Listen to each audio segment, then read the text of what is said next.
Ito guys, oh. Ito po yung na-harvest kong opo guys, oh. Tapos gugulayan ko dito sa labas. Yan lang. Mayroon pa tayong marami na opo, kaso maliliit pa yung iba. So ayan yung mga na-harvest natin. At ako'y magluluto ngayon dito ng opo at saka yung Baguio beans at saka may string beans dyan. So lulutuin ko ngayon dito dahil day off ko. Weekend ngayon, walang pasok. So ganito ako kapag walang pasok. Magluluto dito sa labas. Yan guys. Magluto tayo dito ng mga gulay galing sa ating garden. At saka maraming birds dyan sa mga sunflowers. Yan si birdie oh.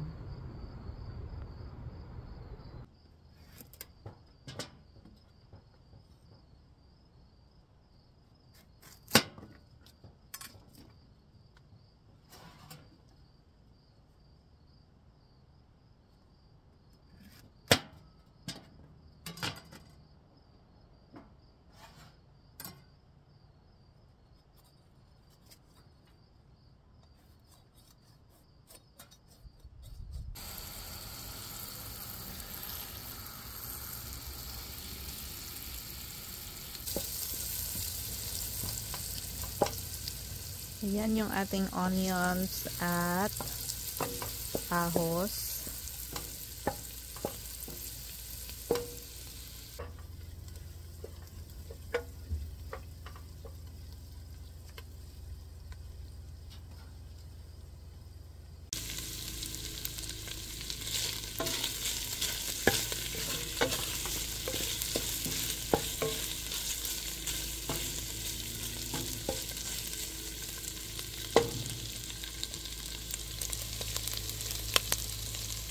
Dito lang yan sa ating garden.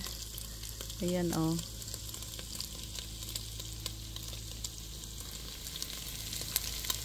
Luto tayo ng opo with ground beef.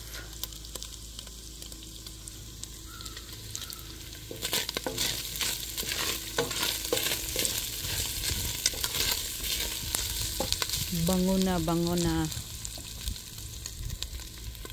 Yan, dito lang sa ating garden.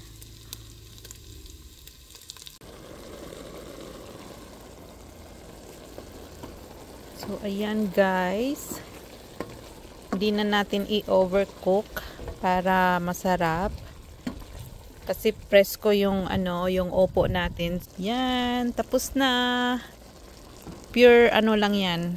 Pure opo. Kasi hindi ko sinama yung Baguio beans. Para na lang yun sa pansit. Baka magpansit ako bukas. So ayan, luto na guys yung ating opo na kaka-harvest lang. Yan oh.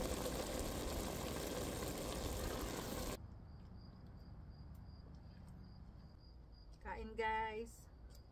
Sarap siya.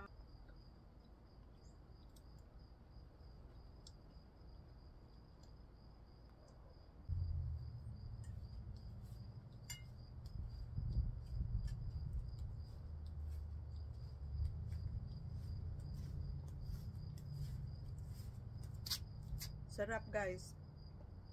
Manamis na miss yung opo. Fresh na fresh from the garden.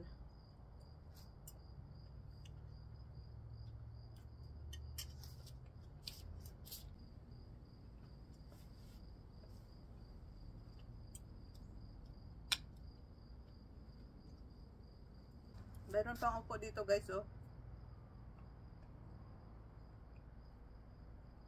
Opo. Ito naman ang next natin na gugulayin. Yan o. Bilis lang yan lumaki.